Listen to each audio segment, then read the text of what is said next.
Assalamualaikum warahmatullahi wabarakatuh. Saya Farna Putri Puasi, calon guru penggerak angkatan 4 dari SMPN 7 Losukon, Kabupaten Aceh Utara. Dengan fasilitator Bapak Haryanto SPD MPD dan pengajar praktik Ibu Tablik Diniti SPD MPD. Modul 3.1.A.6 Refleksi terbimbing, pengambilan keputusan sebagai pemimpin pembelajaran.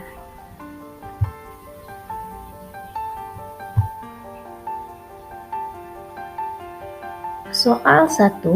Bagaimana atau sejauh mana pemahaman Anda tentang konsep-konsep yang telah Anda pelajari di modul ini, yaitu dilema etika dan rujukan moral?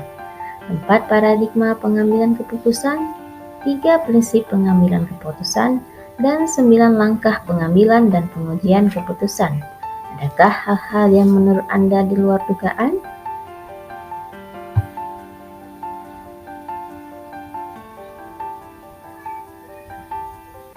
Dilema etika yaitu benar lawan benar, yang merupakan sebuah situasi yang terjadi ketika seseorang harus memilih antara dua pilihan secara moral keduanya benar, namun saling bertentangan.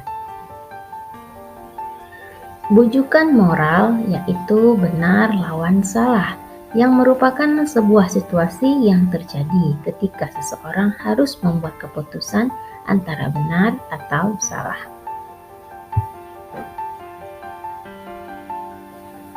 4 paradigma pengambilan keputusan. 1. Individu lawan masyarakat. 2. Rasa keadilan lawan rasa kasihan. 3. Kebenaran lawan kesetiaan. 4. Jangka pendek lawan jangka panjang. Kemudian 3 prinsip penyelesaian dilema. 1. Berpikir berbasis hasil akhir. 2. Berpikir berbasis peraturan. 3. Berpikir berbasis rasa peduli.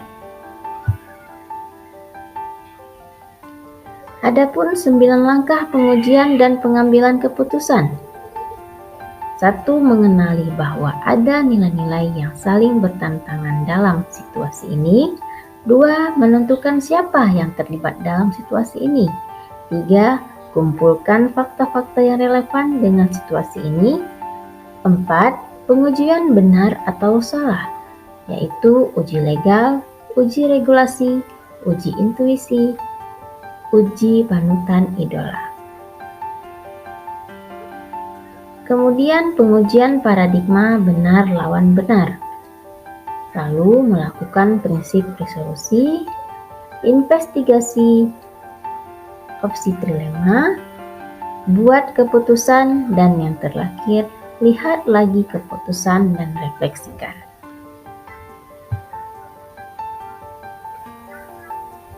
Soal yang kedua, sebutkan pengalaman Anda dalam menggunakan ketiga materi dalam proses Anda mengambil keputusan dalam situasi dilema etika yang Anda hadapi selama ini. Anda dapat juga menulis tentang sebuah situasi dilema etika yang dihadapi oleh orang lain, serta keputusan yang diambil. Berilah ulasan berdasarkan 3 materi yang telah pelajari di modul ini. Pengalaman situasi dilema etika. Ketika saya dihadapkan situasi dilema etika seperti melakukan asesmen ataupun penilaian kepada siswa, di mana siswa akan dinyatakan naik apabila sudah menuntaskan nilai sesuai KKM atau di atasnya, sehingga saya sebagai guru harus memberikan nilai siswa sesuai standar yang ada. Hal ini bertentangan dengan prosedur di mana guru harus memberikan nilai sesuai pencapaian siswa, namun tidak sesuai dengan standar yang ada. Yang terlibat dalam situasi ini yaitu guru, kepala sekolah, dan siswa. Fakta-fakta yang relevan dengan situasi ini yaitu seorang guru akan merasa terganggu ketika harus memberikan nilai kepada siswa tidak sesuai dengan pencapaiannya, namun sesuai dengan standar yang ada. Kemudian adanya aturan pemberian nilai kepada siswa sesuai KKM, serta aturan sekolah untuk bisa menaikkan siswa-siswanya. Dalam kasus ini tidak ada pelanggaran hukum, namun secara regulasi memang ada perasaan tidak nyaman ketika harus memberikan nilai kepada siswa tidak sesuai kemampuannya, namun sesuai standar yang ada. Bahkan seluruh stakeholder juga menginstruksikan untuk memberikan nilai sesuai KKM kepada seluruh siswa.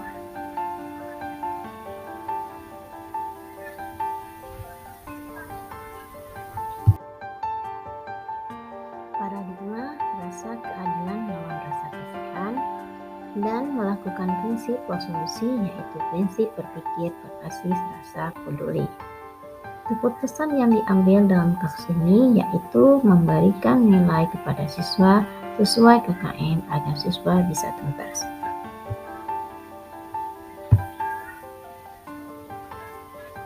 Soal 3. Sebelum mempelajari modul ini, pernahkah Anda menerapkan pengambilan keputusan sebagai pemimpin pembelajaran dalam situasi moral? Dilema. Kalau pernah, apa bedanya dengan apa yang Anda pelajari di modul ini? Sebelum mempelajari modul ini, saya mengalami dilema etika terhadap beragam situasi di sekolah. Biasanya saya mengambil keputusan dengan memikirkan kepentingan orang banyak.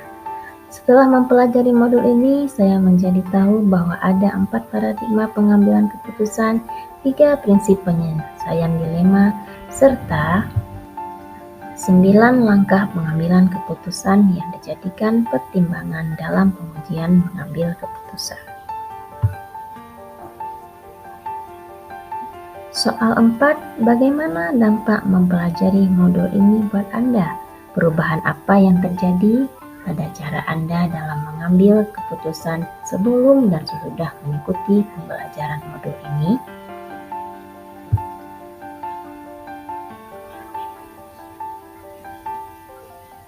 Sebelum mempelajari modul ini, saya mengambil keputusan dengan pertimbangan yang menurut saya baik untuk saya dan juga orang lain, tidak memikirkan dampaknya serta akibatnya untuk jangka pendek maupun jangka panjang. Kemudian saya juga tidak tahu mengarah kemana prinsip pengambilan keputusan yang saya ambil tersebut. Dan setelah mempelajari modul ini, saya menjadi lebih memahami sebagai pemimpin pembelajaran untuk mengambil keputusan dengan tidak tergesa-gesa. Saya harus mempertimbangkan banyak hal dengan menggunakan paradigma, prinsip, serta 9 langkah yang harus saya lalui dalam mengambil keputusan terbaik.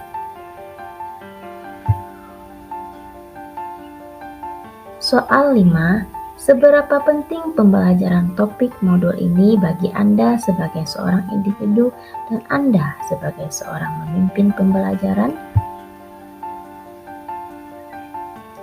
Dalam mempelajari modul ini sangat penting bagi saya sebagai seorang guru dan juga bagian dari stakeholder di sekolah dalam menghadapi berbagai situasi di sekolah yang akan terselesaikan dengan efektif dengan mengaplikasikan prinsip, paradigma, serta langkah pengambilan dan pengujian keputusan sehingga keputusan yang diambil tepat dan tetap menjaga hubungan baik dengan lainnya. Soal 6. Apa yang Anda bisa lakukan untuk membuat dampak atau perbedaan di lingkungan Anda setelah Anda mempelajari modul ini? Saya akan menerapkan konsep-konsep yang telah saya pelajari untuk mengambil keputusan yang efektif dan efisien serta cermat dan tepat. Selain itu, saya juga akan mencoba berbagi praktik baik dengan rekan kerja saya, terutama yang mengalami sebuah situasi dilema etika, baik permasalahan pribadi maupun yang terjadi di sekolah.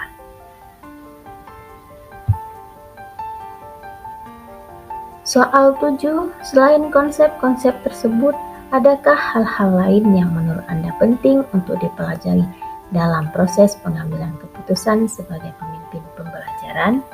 Menurut saya, Hal-hal lain yang penting dalam proses pengambilan keputusan sebagai pemimpin pembelajaran yaitu sosial emosional di dalam diri.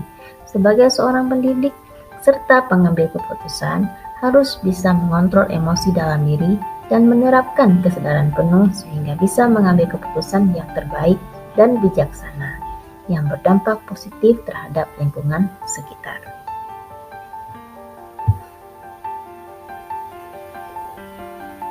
Sekian yang dapat saya sampaikan. Terima kasih atas segala perhatian. Saya akhiri dengan Assalamualaikum warahmatullahi wabarakatuh.